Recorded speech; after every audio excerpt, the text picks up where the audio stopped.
0-0-0 এবং 15 এর আগের 4 ম্যাচে অভিষেক শর্মার রান এবারের বিশ্বকাপে, যেটা কিনা তার নামের সঙ্গে একদমই মানানসই নয়। 4 ম্যাচে 15টা রান তিনি করেছিলেন।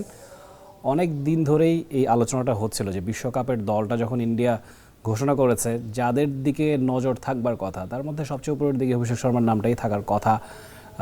আইপিএলে যেভাবে খেলে থাকেন বা ইন্ডিয়ার হয়েও ন্যাশনাল টিমেও যেই অ্যাপ্রোচে তিনি ব্যাট করে থাকেন, ওপরের দিকে তার নামটা থাকবার কথা। সর্বোচ্চ রান সংগ্রহ যারা আছেন তাদের কথা বলছি বিশ্বকাপে, সেটা ঘটেনি।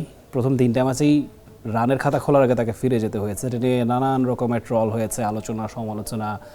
পাকিস্তানের মোহাম্মদ আমির ইনফ্যাক্ট তাকে বলেছিলেন he is a good slugger but he is not a skilled batter.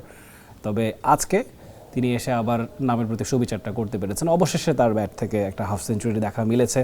55 run তিনি করেছেন 30 বলে, প্রায় 200-র কাছাকাছি স্ট্রাইক রেটে ব্যাট করেছেন। 4টা 4টা ছক্কা তিনি হাঁকিয়েছেন। বসুন্ধরা টিস্যু অশুদ্ধতার বিরুদ্ধে এক বিন্দুও ছাড় নয়। এবং পাওয়ার প্লেতে তেরে ফুরে ব্যাট করেছেন। সঞ্জু স্যামসন, ঈশান কিষান, এই দুজনের সঙ্গে তিনি ব্যাট করেছেন। দুজনের সঙ্গেই বড় জুটি গড়েছেন। ইন্ডিয়া ওয়াজ ফ্লাইং যখন তিনি ব্যাট করছিলেন। জিম্বাবুয়ের বিপক্ষে যে অ্যাপ্রোচে খেলার কথা, যেই ঢঙে, যেই চিরচেনা ইন্ডিয়ার আবির্ভূত হবার কথা, সেটাই হয়েছে। সেখানে বড় রোল প্লে করেছেন অভিষেক শর্মা।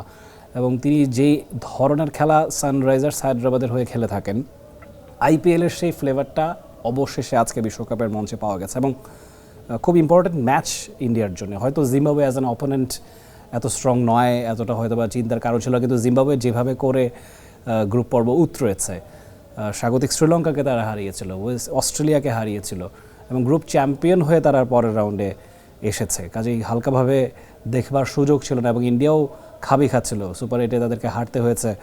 তারপরে এসে এখন যখন ইকুয়েশনটা অনেক কঠিন, সেই সময় প্রতিটা ম্যাচই গুরুত্বপূর্ণ। তবে ইন্ডিয়াকে আজকে দেখে সেই ব্যাপারে খুব একটা শেকি মনে হয়নি, নার্ভাস মনে হয়নি। ইন্ডিয়ান ব্যাটাররা একদম হাত খুলে ব্যাট করেছেন, প্রত্যেকেই রান করেছেন। যার কথা বলছিলাম অভিষেক শর্মা, তিনি তো উড়েছেনই, তার সঙ্গে সঙ্গে বাকিরাও দুর্দান্ত ব্যাটিং করেছেন। হার্দিক পান্ডিয়া, তিলক ভার্মা প্রত্যেকেই রান পেয়েছেন। এবং জিম্বাবুয়ের বোলাররা কোয়ালিটি বোলিং অ্যাটাক কিন্তু জিম্বাবুয়ের আছে। মুজারাবানি, এনগারাভা, সিকান্দার রাজা, স্টার প্লেয়ারের ছড়াছড়ি জিম্বাবুয়ে এই টিমটাতে। সেই আগের দিনের কথা ভুলে যেতে হবে। জিম্বাবুয়ে টি20 ফরম্যাটটাই অন্তত দে are very strong.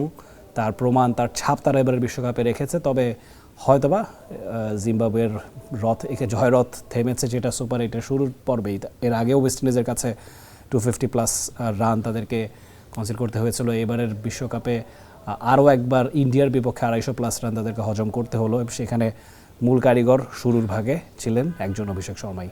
Rifat Tanvir, Rafi, T Sports. For more updates, subscribe to our YouTube channel and click on the bell icon.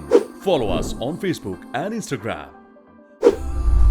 Download T Sports app to enjoy exciting games and highlights. Visit tsports.com.